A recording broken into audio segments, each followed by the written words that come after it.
Iran ने एक बार फिर से अमेरिकी सदर डोनाल्ड ट्रंप को आईना दिखाया है। जी हां, ईरान ने साफ साफ और खुले अंदाज में कहा है कि ट्रंप के बयानात की कोई हैसियत नहीं है। अबनाए हुर्मुज अमरीकी नाकाबंदी खत्म होने तक बंद रहेगी। ईरानी बहरिया के करीब आने वाले जहाजों को निशाना बनाने की ईरान ने एक बार फिर से धमकी दी है। ईरान की पासदाराने इनकलाब का कहना है कि अबनाए हुर्मुज पूरी तरह से बंद कर दी गई है और यह उस वक्त तक बंद रहेगी जब तक अमेरिका ईरानी बंदरगाहों पर आयद नाकाबंदी खत्म नहीं करता है। ईरान के नायब वजीर खारजा का कहना है कि मुल्क अमेरिका के साथ नए दौर के आमने सामने मुज़ाकरात के लिए भी तैयार नहीं है। तो अबनाए हुर्मुज को लेकर जिस तरह से अमेरिका एक तरह से भ्रम पैदा कर रहा था, अमेरिका दरअसल अफवाह फैला रहा था कि अबनाए हुर्मुज पर उसका कंट्रोल हो गया है, लेकिन अब ईरान ने साफ कर दिया है। ईरान ने एक बाकायदा बड़ा बयान जारी किया है और ईरान ने यह बता दिया है कि अबनाए हुर्मुज पर ईरान का ही दरअसल कब्जा है और अगर अमेरिका इसके करीब आने की कोशिश भी करता है तो अमेरिका को बहुत बड़ा खमियाजा एक तरह से भुगतना होगा। इस बीच ईरान के स्पीकर पार्लियामेंट मोहम्मद बाकर कालिबाफ ने ईरानी बंदरगाहों पर अमेरिकी नाकाबंदी को गलत और गैर दानिशमंदाना फैसला करार दिया है। ईरानी सरकारी टीवी से गुफ्तगू में उन्होंने कहा कि मैंने पहले ही कहा था कि अगर नाकाबंदी खत्म ना की गई तो अबनाए हुर्मुज से गुजरने को यकीनी तौर पर महदूद कर दिया जाएगा। ईरानी अवाम के नाम अपने वीडियो पैगाम में कालिबाफ ने कहा कि अबनाए हुर्मुज ईरान के कंट्रोल में है। तो एक बार फिर से ईरान ने यह साफ कर दिया है कि अबनाए हुर्मुज पर अमेरिका का नहीं बल्कि ईरान का ही कंट्रोल है। और ऐसे में उन्होंने मजीद कहा कि जब अमेरिका ने अबनाए में बारूदी सुरंगें साफ करने की कार्रवाई की कोशिश की तो ईरान ने डट कर उसका मुकाबला किया था। कालिबाफ ने कहा कि हमने इसे जंगबंदी की खिलाफ वर्जी समझा है और कहा कि अगर ऐसा किया गया तो हम दोबारा से हमला करेंगे। मशरिक़ वस्ता में जहां पर अमरीकी तंसीबात हैं, अमेरिका के एयरबेस हैं, उन्हें दोबारा से ईरान उन पर हमला करेगा। आपको बता दें कि जंग के आगाज के बाद से कालिबाफ ईरानी क़यादत की अहम शख्सियात में शामिल होकर उभरे हैं और उन्होंने इस्लामाबाद में अमेरिका और ईरान के दरमियान हालिया मुज़ाकरात में वफ्द की क़यादत भी की है। इधर ईरानी बहरिया का कहना है कि ईरानी बंदरगाहों पर जारी अमरीकी नाकाबंदी जंगबंदी की शराइत की दरअसल खिलाफ वर्जी है। अमरीका अब जो कुछ अबनाए हुर्मुज में कर रहा है यह दरअसल जंगबंदी के खिलाफ है और अगर अमरीका इस पर डटा रहा तो इसे जंगबंदी के खिलाफ माना जाएगा। आपको बता दें कि इस महीने के आगाज में ही ईरान और अमेरिका के दरमियान 2 हफ्तों की मशरूत जंगबंदी पर इत्तेफाक हुआ था, जिसके दौरान अबनाए हुर्मुज से बहरी आमदोरफ्त की इजाजत दी गई थी। ताहम ईरान ने इस अहम आबी गुजरगाह को दोबारा बंद कर दिया है और ईरानी बहरिया का कहना है कि यह उस वक्त तक बंद रहेगी जब तक अमेरिका ईरानी जहाजों और बंदरगाहों पर आयद नाकाबंदी खत्म नहीं करता है। और इस बीच अपने ताजा बयान में पासदाराने इनकलाब बहरिया ने कहा है कि अबनाए हुर्मुज से मुतालिक ट्रंप के बयानात कोई हैसियत नहीं रखते हैं। दरअसल यह वाज़ेह नहीं है कि यह बयान अमरीकी सदर के किस मखसूस तबसरे के हवाले से दिया गया है। इससे कबल ट्रंप ओवल ऑफिस में सहाफियों से गुफ्तगू करते हुए उन्होंने कहा था कि ईरान के रहनुमा अबनाए को बंद करना चाहते हैं लेकिन अमरीका उन्हें ब्लैकमेल नहीं करने देगा। तो जो दावा दरअसल अमेरिका का अबनाए हुर्मुज को लेकर था, दरअसल अब इस दावे की पोल खुल गई है और ईरान ने एक बार फिर से यह साफ कर दिया है कि अबनाए हुर्मुज पर ईरान का कब्जा है और ईरान पूरी तरह से अबनाए हुर्मुज पर कंट्रोल किए हुआ है। यानी अबनाए हुर्मुज का जो ये बहुत अहम बहरी रास्ता है इस पर अभी भी ईरान का तसल्लुत है और ईरान के कंट्रोल में ये एक तरह से आता है। और ईरान ने मुतनब्बह किया है अमेरिका को कि अमेरिका ने अगर कोई गलती की तो अमेरिका को इस गलती का खामियाजा भी भुगतना पड़ सकता है। दरअसल मशरिक़ वस्ता में अब हालात कैसे हैं, क्योंकि मशरिक़ वस्ता में एक साथ 2 जंगें बड़े पैमाने पर लड़ी जा रही थी। एक जंग इजराइल, अमेरिका और ईरान के दरमियान चल रही थी जिसमें अभी फिलहाल जंगबंदी है, और दूसरी ही जंग मशरिक़ वस्ता में इजराइल और लबनान के दरमियान चल रही थी और दोनों ही जंगों में फिलहाल जंगबंदी का ऐलान किया गया है। दरअसल मशरिक़ वुस्ता में हालांकि जंगबंदी का ऐलान जरूर है, अभी कोई जंग नहीं चल रही है, लेकिन आपको बता दें कि कशीदगी उरूज पर है, बहुत ज्यादा कशीदगी है। और माहिरीन ये मानते हैं या जिस तरह के हालात बने हुए हैं, ये हालात बताते हैं कि किसी वक्त ये जंगें दोबारा शुरू हो सकती हैं, क्योंकि इजराइल झुकने को तैयार नहीं है, ईरान झुकने को तैयार नहीं है। ईरान ने यह साफ कर दिया है कि अगर उसके भरोसे को इजराइल और अमेरिका ने फिर से तोड़ा तो एक बार मशरिक़ वुस्ता में वो फिर से जंग की हालत में आ जाएगा, यानी जंग की शुरुआत हो जाएगी। तो मशरिक़ वुस्ता में दरअसल इस वक्त आप देखिए कि अमेरिका और ईरान और इजराइल के दरमियान जंग जारी है, और इसकी जो जंगबंदी हुई है वो दरअसल 8 अप्रैल को इजराइल, अमेरिका और ईरान के दरमियान जंगबंदी हुई है। 14 दिनों की यानी 2 हफ्तों की यह जंगबंदी है, जो 22 अप्रैल को इसकी जो तारीख है वो खत्म हो रही है, यानी डेडलाइन वो 22 तारीख है। 8 अप्रैल को जंगबंदी का ऐलान हुआ था, 2 हफ्तों की जंगबंदी का ऐलान किया गया था, यानी 2 हफ्तों तक कोई मुल्क एक दूसरे पर हमले नहीं करेंगे, और 22 अप्रैल को यह दरअसल जंगबंदी की तारीख खत्म हो रही है।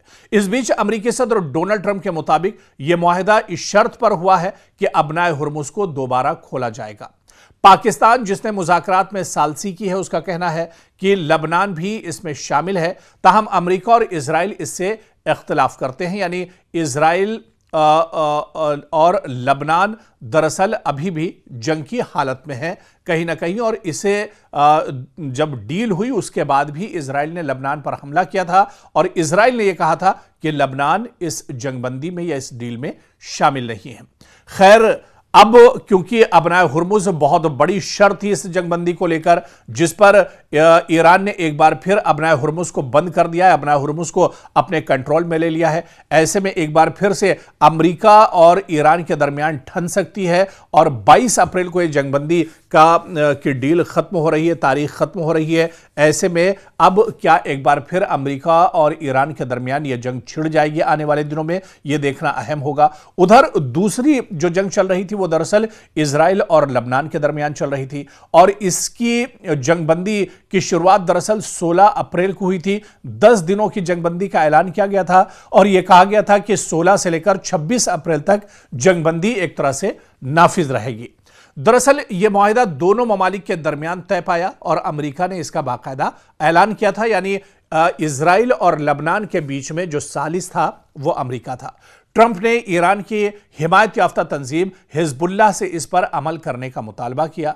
दूसरी जानब इजरायली वज़ीर-ए-आज़म बेंयामिन नेतन्याहू ने कहा कि जंगबंदी के बावजूद फौज जुनूबी लबनान में तकरीबन 10 किलोमीटर अंदर तक मौजूद रहेगी, और यहीं पर दरअसल आकर यह जंगबंदी का जो मुआहिदा है वो कमजोर पड़ जाता है, क्योंकि इस मुआहिदे पर दरअसल इजराइल की नीयत साफ नहीं थी। बेंयामिन नेतन्याहू ये कह रहे थे कि एक तरफ जंगबंदी की भी बात कह रहे थे, और दूसरी तरफ ये भी कह रहे थे कि लबनान के 10 किलोमीटर के अंदर तक उनकी फौज मौजूद रहेगी। हालांकि हिजबुल्लाह इस डील को मानने के लिए तैयार नहीं है। हिजबुल्लाह मुजाहिदीन को यह पता है कि इजराइल हमेशा दरअसल धोखा देता है, उस पर भरोसा नहीं किया जा सकता है। इसे और जब यह डील दरअसल अमेरिका ने इजराइल और लबनान के दरमियान कराई थी जंगबंदी की, उसमें हिजबुल्लाह को शामिल नहीं किया गया था। इस वजह से कहीं ना कहीं एक कमजोर कड़ी है, और आने वाले दिनों में एक बार फिर से इजराइल और लबनान के दरमियान जंग एक बार फिर से छिड़ सकती है। तो मशरिक़ वुस्ता में जंगबंदी भले ही हो गई हो, लेकिन हालात अभी भी कशीदा है। आने वाले दिनों में किस तरह के हालात होंगे यह देखना बहुत अहम होगा, क्योंकि जिस तरह से कशीदगी बढ़ती जा रही है यह बता रही है कि बहुत जल्दी मशरिक़ वुस्ता में जंग का आगाज फिर से हो सकता है। जंगबंदी के दौरान पाकिस्तानी आर्मी चीफ आसिम मुनीर के ईरान दौरे पर सवाल उठ रहे हैं। दरअसल फील्ड मार्शल आसिम मुनीर का हालिया ईरान का दौरा बज़ाहिर एक अहम सिफारती पेशरफ्त के तौर पर पेश किया गया, मगर जब इसके नताइज का बारीक बीनी से जायजा लिया जाए तो कई सवालात जन्म लेते हैं। दरअसल यह दौरा ऐसे वक्त में हुआ जब खित्ता शदीद कशीदगी, ताकत की सियासत और बदलते इत्तिहादों के बीच खड़ा है।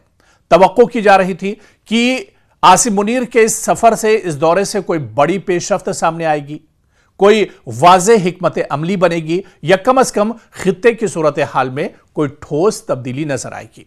लेकिन अब तक जो कुछ सामने आया है वो ज्यादातर बयानात, मुलाकात और तस्वीरों तक ही महदूद दिखाई देता है। यानी आसिम मुनीर के इस दौरे को बहुत ज्यादा कामयाबी मिलती नहीं दिख रही है और यही वजह है कि कुछ हलकों के नजदीक यह दौरा वही ढाक के 3 पात साबित हुआ।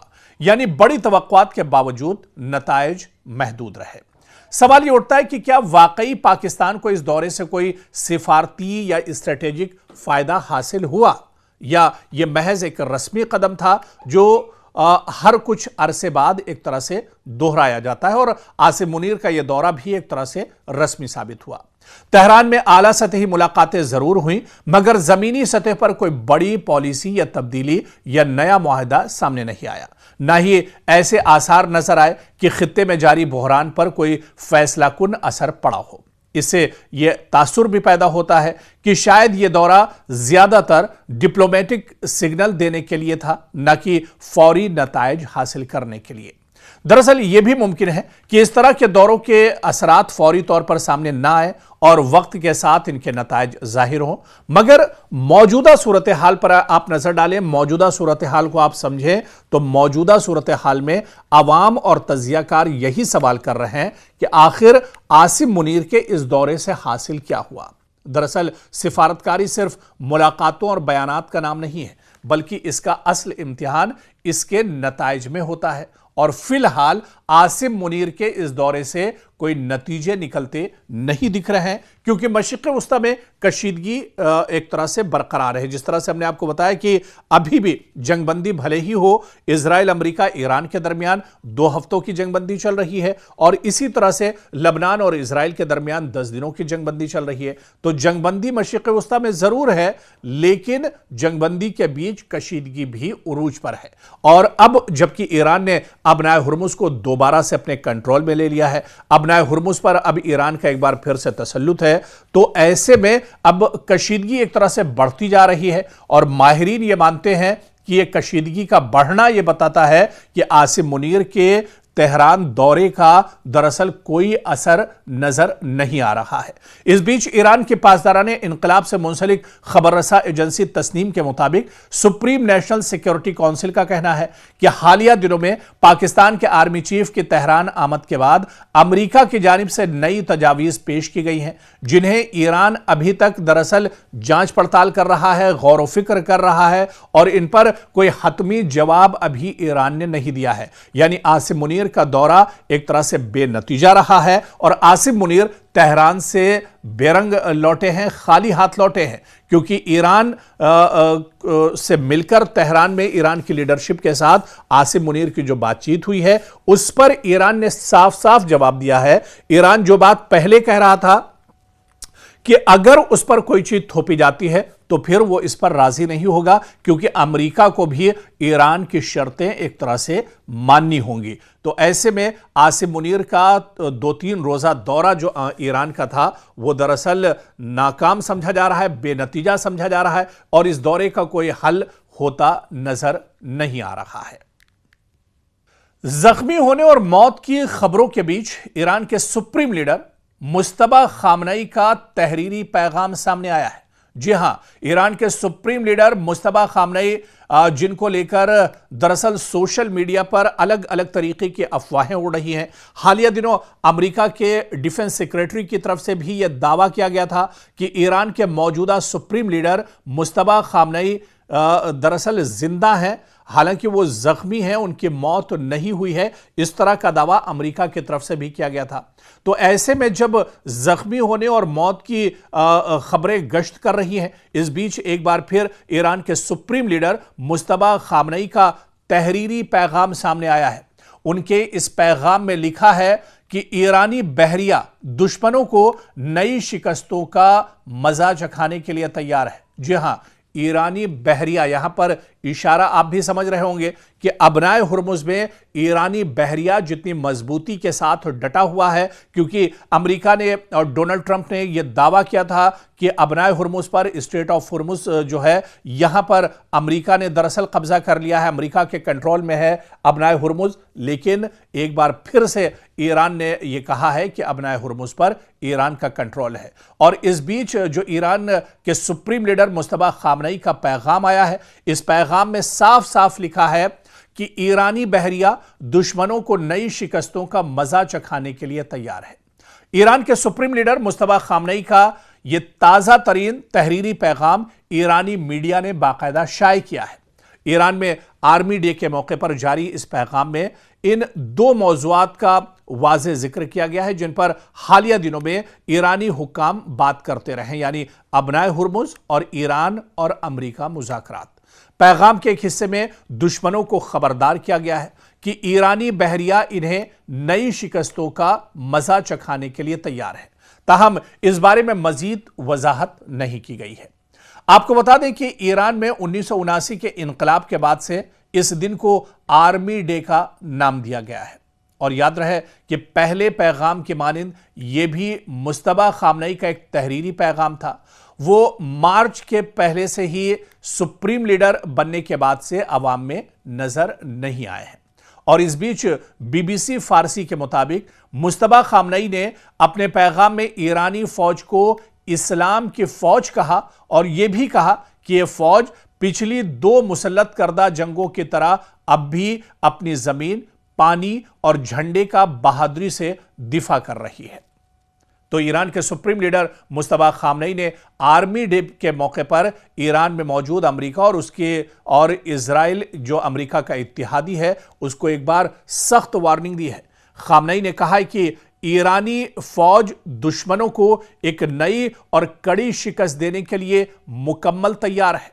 उन्होंने अमेरिका और इजराइल की तकब्बुर भरी ताकत का जिक्र करते हुए कहा कि ईरानी फौज ने उनकी कमजोरियां दुनिया के सामने बेनकाब कर दी हैं। उन्होंने स्ट्रेट ऑफ हुर्मुज के हवाले से खबरदार किया कि दुश्मन इस अहम समुद्री रास्ते में कशीदगी न बढ़ाएं, वरना सख्त जवाब इसका दिया जाएगा। तो अपने पैगाम में ईरान के सुप्रीम लीडर मुस्तफा खामनेई ने ईरानी फौज की कारकर्दगी को सराहा भी है और कहा है कि फौज मुल्क के दिफा के लिए पूरी तरह से तैयार है और पुरअज़्म है। तो ऐसे में जब ईरान के सुप्रीम लीडर मुस्तफा खामनेई को लेकर एक तरह से सोशल मीडिया पर अलग अलग चेमेगोइयां चल रही हैं, बहुत सी खबरें गश्त कर रही हैं, इस बीच मुस्तफा खामनेई का पैगाम सामने आना दरअसल इजराइल और अमेरिका के लिए भी बहुत बड़ा झटका है। हालांकि अमेरिका के डिफेंस सेक्रेटरी ने भी कुछ रोज पहले ही यह बयान जारी किया था कि मुस्तफा खामनेई अभी जिंदा है। एक हमले में वो जख्मी हो गए थे, जख्मी हैं, उनका इलाज चल रहा है, लेकिन अभी वो जिंदा है। यानी मुस्तफा खामनेई को अमेरिका ये मानने को तैयार है कि वो अभी मरे नहीं हैं, यानी वो अभी शहीद नहीं हुए हैं। और ऐसे में एक बड़ा खतरा अभी भी इजराइल और अमेरिका पर बना हुआ है। लेकिन जो पैगाम मुस्तफा खामनेई की तरफ से जारी किया गया है, इसमें दुश्मनों के दांत एक बार फिर से उन्होंने खट्टे कर दिए हैं। उन्होंने दुश्मनों को एक बार फिर से वार्निंग दी है कि अगर दुश्मन फिर से गलती करेगा तो फिर उसका खमियाजा